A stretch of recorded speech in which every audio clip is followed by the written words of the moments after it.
advantage theory. What is this comparative? What is this absolute? As you know in detail, the absolute cost advantage theory developed by Adam Smith. The comparative cost advantage is also another classical theory, once again developed or put effort by one of the famous classical economists known as David Ricardo. You all know, my dear students, when I say David Ricardo, I hope you all remembered is one of the greatest theory or greatest contribution to the field of economics. What is it? It is none than the rent theory. David Ricardo is known for his rent theory.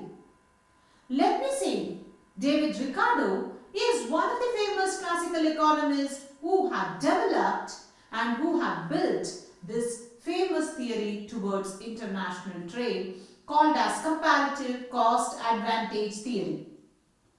Similar to that of the Adam Smith's classical advantage or the absolute cost advantage theory, David Ricardo has developed some of the assumptions. What are these assumptions? It is also based on 2:2:1 model. What is this 2? Two countries again. What is the another 2? Two products or the commodities. What is this 1? 1 is nothing but the factor of production. See, all the classical economists, they have taken only one particular factor of production while developing the classical theories. This one particular factor of production is nothing but the labor. As you all know, the 4 factors of production: land, labor, capital and organization. Here, labor is the only important factor of production taken and developed the theories by the classical economist. Similarly here, our David Ricardo, he has developed this particular theory by focusing on 2 countries, 2 commodities and 1 factor of production. The basic or the core theory or the original work, what we say originally, David Ricardo, as you all know his book Principles of Economics, which was written in the later beginning of 90s. So there David Ricardo has given his own examples to illustrate this theory. He says a country will have advantage in, absolute advantage in both the commodity, but another country will have comparative advantage only in the production of one commodity. Let me tell you once again, my dear students or the learners who are here, a country, when they make comparison among these 2 countries, a country will have absolute advantage in the production of both the commodities. It will have complete advantage.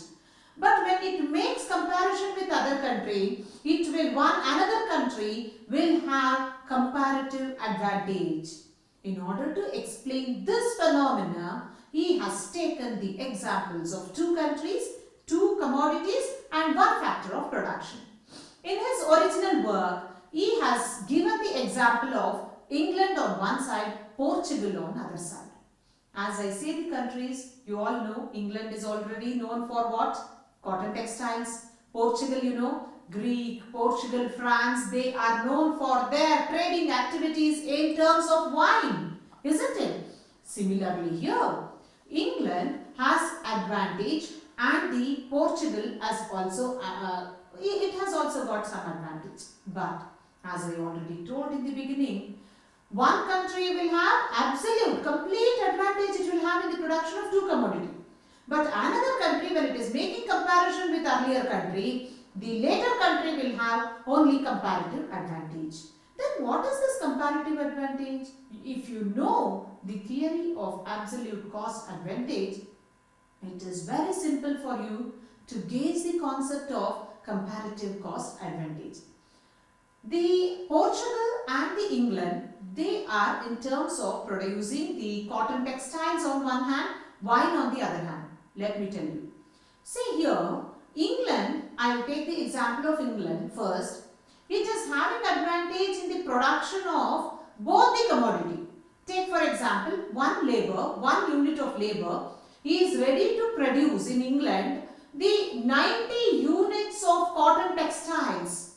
But when it comes to the production of wine in the England, the same labor, if he put into wine factory, he will be able to produce 80 units of wine. See, one I am telling the example of England I have taken. The England is able to produce 90 units of what? The cotton textiles with one labor. And he is able to produce 80 units of wine with the support of 1 unit of labor. But what happens to the Portugal then? Let me see. There will be one laborer who will be engaged in the production of cotton textiles. He will be producing excellently to the tune of 100 units of cotton textile in Portugal, and the same labor, if he works in wine in Portugal, he will be able to produce 120 units of wine. See here. But they are not having any trade relations. It is just the sequence or the situation that exists between these countries. I am just telling about not me. David Ricardo has expressed with these numerical examples by taking the examples of England and Portugal, by portraying the production of the cotton textiles and the wine by using one factor of production, that is labor. See here, in England, 1 unit of labor is able to produce how many, as I said? 90 units of cotton textiles, 80 units of wine.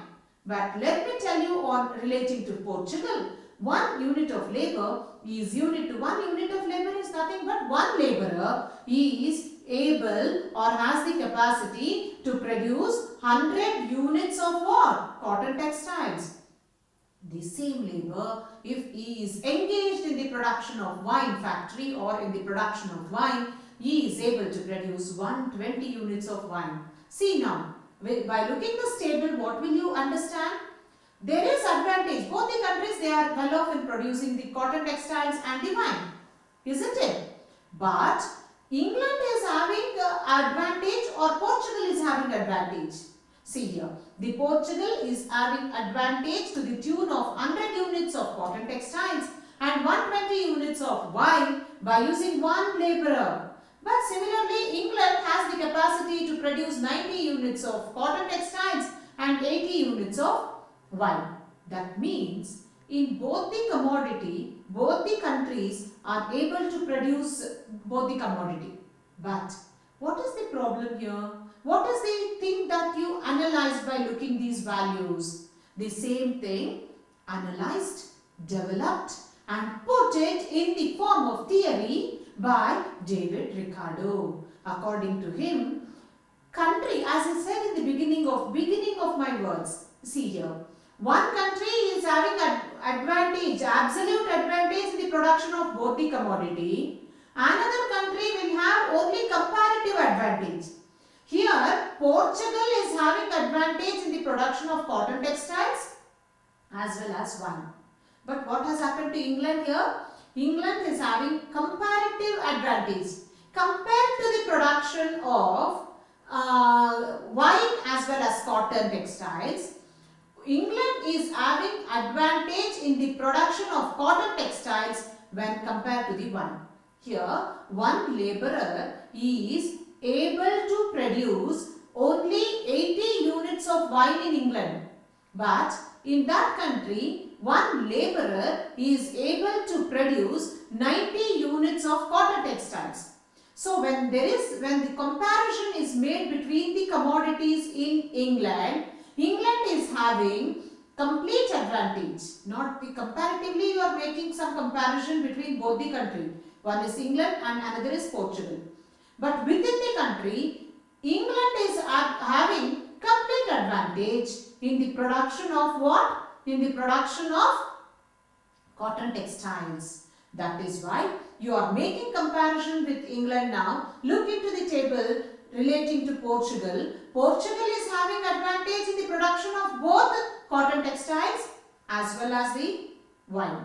But when it is compared with England, it is having complete, it is having absolute, it is having the entire advantage in the production of both the commodity. One is cotton textiles and another is wine. But when it is made comparison with England, it is having more advantage in the production of wine. Did you got this? This is just the theme of the theory. Before going to the theme, I would have explained the assumptions, but I hope you all have understood while dealing with the classical theory of Adam Smith, which is known as absolute cost advantage theory. The comparative cost advantage theory, as you all know, the most important is the assumptions.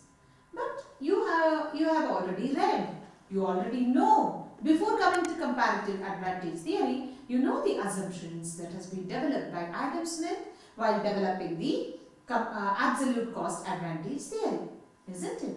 See, first and the foremost, I said it is based on 2:2:1 model. That means 2 countries, 2 commodities and 1 factor of production. Second one, there is no transportation cost at all. It is because you know that it is one of the important classical theory. Classical theories and the classical economists, they always said it is free from transportation cost. And my dear students, another important assumption is the existence of perfect competition. What is the meaning of perfect competition? Will anybody realize or analyze what is perfect competition?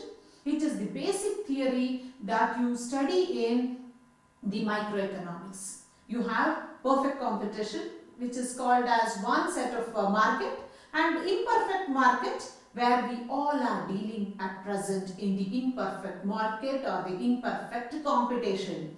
In imperfect competition, you see oligopoly market, you see the monopoly market, you come across the monopolistic market and the monopsony, everything. But perfect competition, it is far from reality, as you all know. Today, nowhere we can find the perfect competition. Hardly you can find in a country yard or in villages. Once in a week, they go in selling of some commodity. Let me tell you the perfect competition characteristics, just the gist of it. Large number of buyers and sellers. There will be no transportation cost. And free entry and free exit. Take for example in a country, a person will be there, he freely enters into a market, he sells some commodity and there he can just go away from the market. There will be no guarantee or warranty card for the commodity that he sells there. That is the characteristics of perfect competition. Free entry, free exit. No warranty card, no transportation cost, and there is no advertisement cost. Let me tell you, in the perfect competition, there is no advertisements at all for the brands or for the commodity.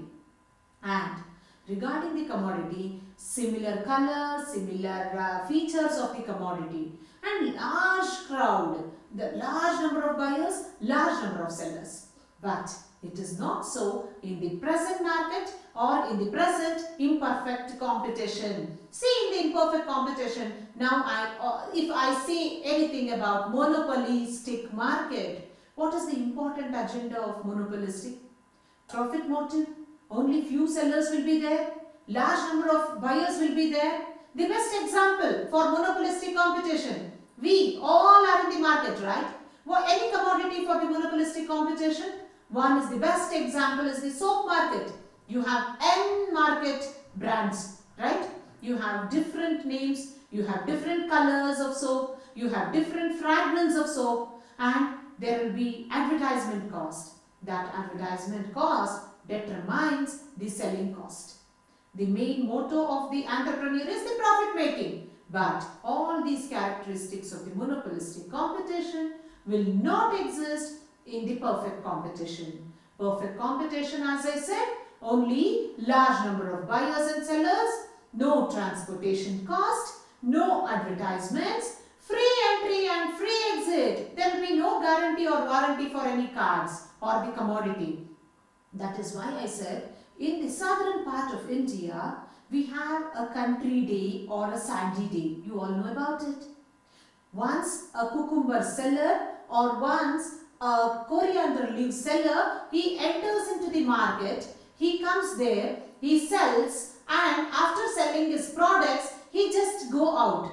There is no restrictions on the entry or the exit. and that person may bring that commodity from far place. There will be no transportation cost on that one particular coriander leaves. He may bring 10 kilometers from his native village to a sandy place, and he will not insist, he will not put any of the transportation cost on that. And a person may sell the coriander leaves grown in the same place where the sandy day will be, and that works out for that particular farmer. There is free entry, free exit, no transportation cost, and large number of buyers will be there. You know, sandy day, the whole week, one day in a week, it will be complete sandy day. All villages and the nearby villages, not only one village, nearby villages, they come, they sell whatever they grow, and at the same time the buyers will be in n number. There will be crowd, and there will be no advertisement. Will there be any advertisement for the commodity that they sell in the sandy day? No. And after selling the product, that farmer leaves the place and goes away. This is called free entry and exit. This is the characteristics of perfect competition. So these were important assumptions developed by David Ricardo. He says existence of two countries. He has given the example of England. He has given the example of Portugal. Second one, existence of or the production of only two commodity. He has given the example of cotton textiles, and he has given the example of wine. And third one, only labor. The efficiency of labor determines the trade over here. That is, the labor is one of the important factor of production. Fourth one, there is no transportation cost. There will be no existence of transportation cost. Obviously, the prices of the commodity will remain same. And fifth one, existence of perfect competition. So these are the prime assumptions before understanding this theory. And David Ricardo, in his original work, have developed this theory by giving the examples of two countries, England and the Portugal. He says in the beginning of this theory, a country will have absolute advantage in the production of two commodity, and other country which is making comparison will have comparative cost advantage in the only one commodity. Comparison is nothing but the relative advantage. Comparison, relatively. When you compare something with other, relatively advantage. Then what is this advantage? Advantage is nothing but when the country faces less cost of production in order to produce a particular commodity. So one labor in Portugal has advantage towards the production of cotton to the tune of 100, and one labor in Portugal is able to produce 120 units of wine. But in England, one country, one laborer is able to produce 80 units of wine and 90 units of cotton textiles. That means Portugal is having advantage in the production of cotton textiles as well as wine. That means a laborer can produce both cotton textiles and the wine for cheap laborers. When compared to the England, Portugal is having absolute advantage in the production of cotton textiles and the wine. But when you make comparison with England, England is having absolutely disadvantage, not the advantage, absolutely disadvantage in terms of both the commodity. Then what to do? In order to increase much more efficiency, see here, England as well as Portugal, when we take into consider, here the England can produce 80 units of cotton wine and 90 units of cotton textiles, and the Portugal can produce 100 units of cotton textiles and 120 units of wine. If you total it, what does you get? The total value will be only 380 from the global level, because there will be no trade between these two countries. Let me tell you, only the England can produce 80 units of wine and 90 units of cotton textile. Portugal can produce 100 units of cotton textiles and 120 units of wine. Then hardly totally the world production will be 380 units of global production. That will be because this David Ricardo, Adam Smith, J.B. Sage, J.S. Mill, all these classical economists, my dear learners, who are over here on the screen. So they mainly assumed that existence of only two nations. This is unrealistic. That means that has been criticized in the later stages. In the criticism part, I will tell you in detail. Before going to that, here the 380 will be the total value of the global economy.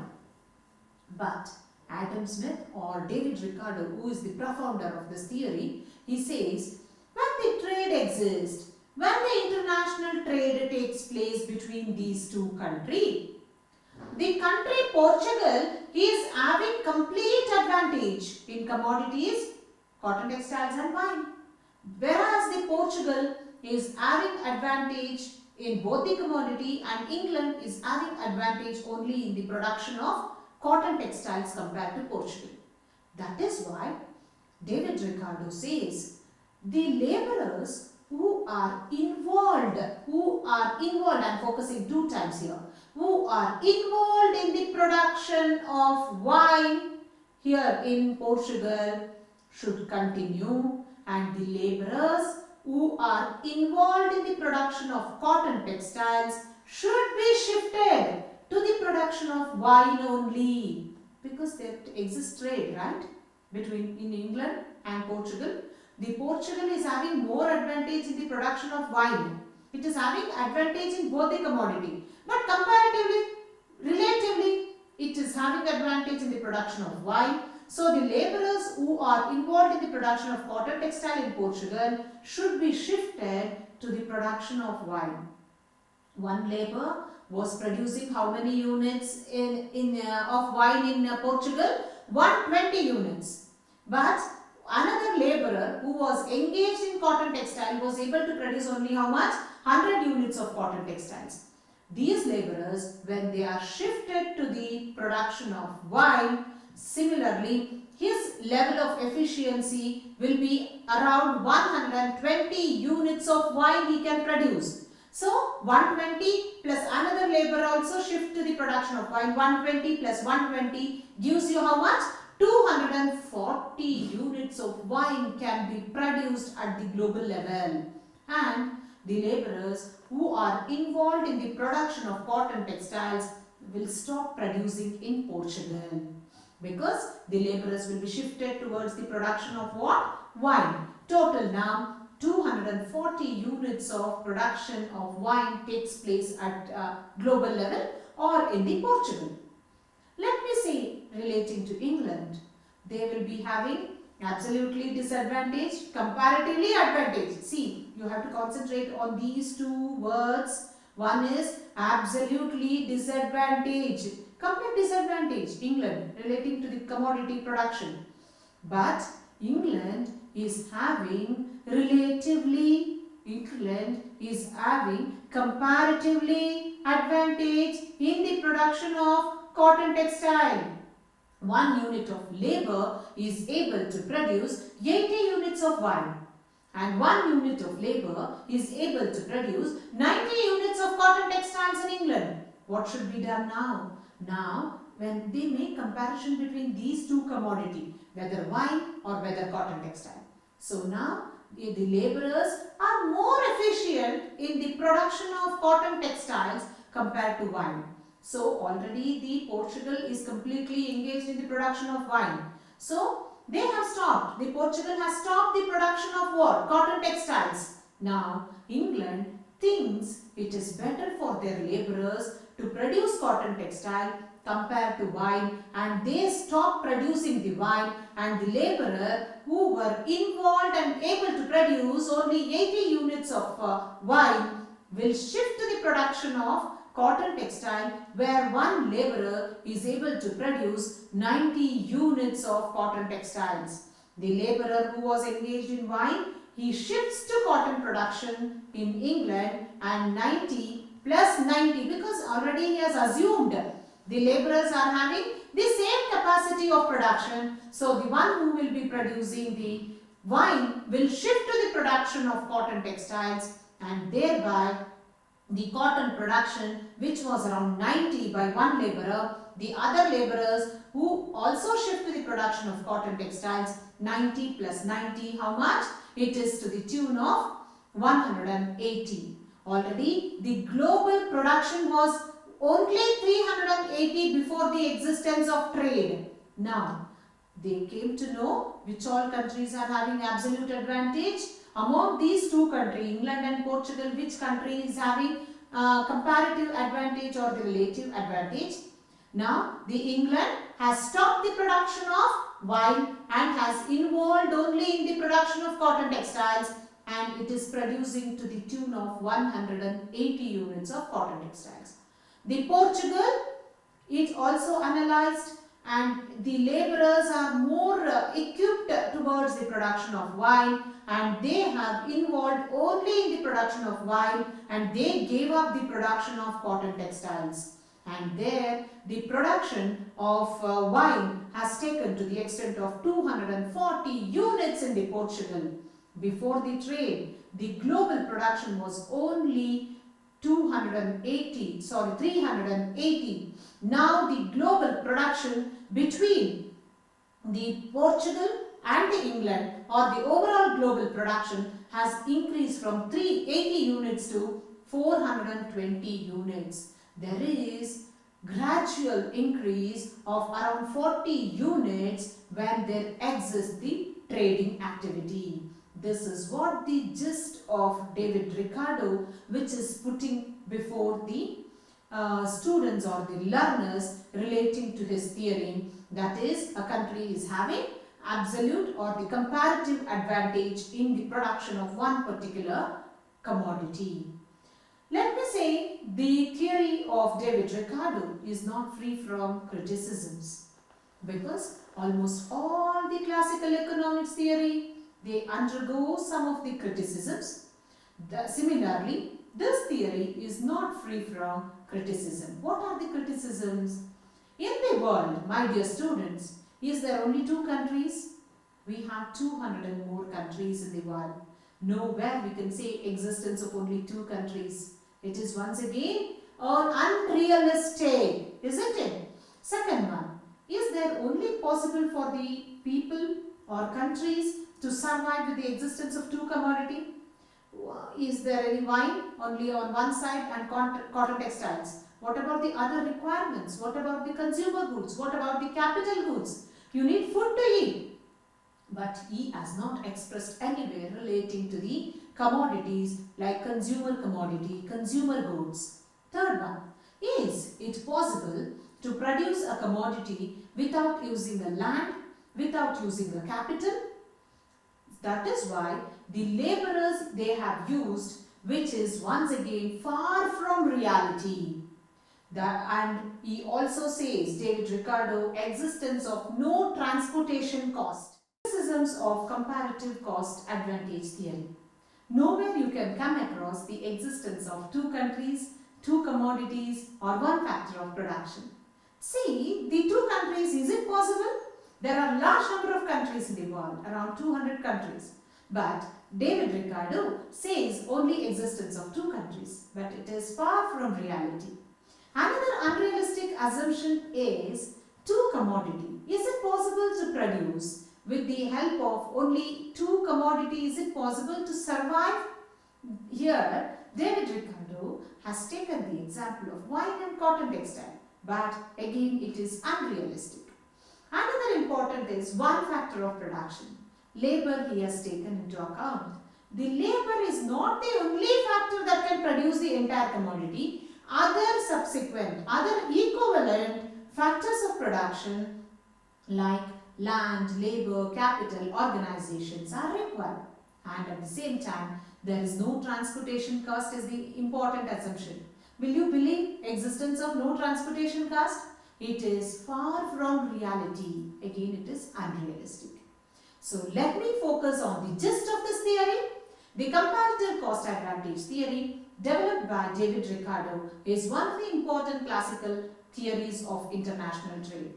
Comparative cost advantage theory is based on some of the important assumptions like two countries, two commodities, one factor of production, existence of no transportation cost, existence of perfect competition.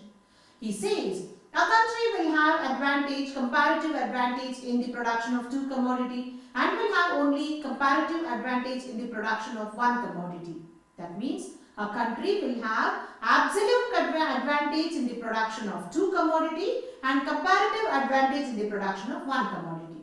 Here Portugal had the advantage, comparative advantage, not the comparative advantage. It is having the absolute cost advantage in the production of wine and the cotton textiles, and the England is having the comparative advantage in the production of cotton textiles. Before the trade, overall global production was 280. When the trade exists as per the specialization, as per the comparative advantage, the global production has increased from 282 or 380 to 420 units.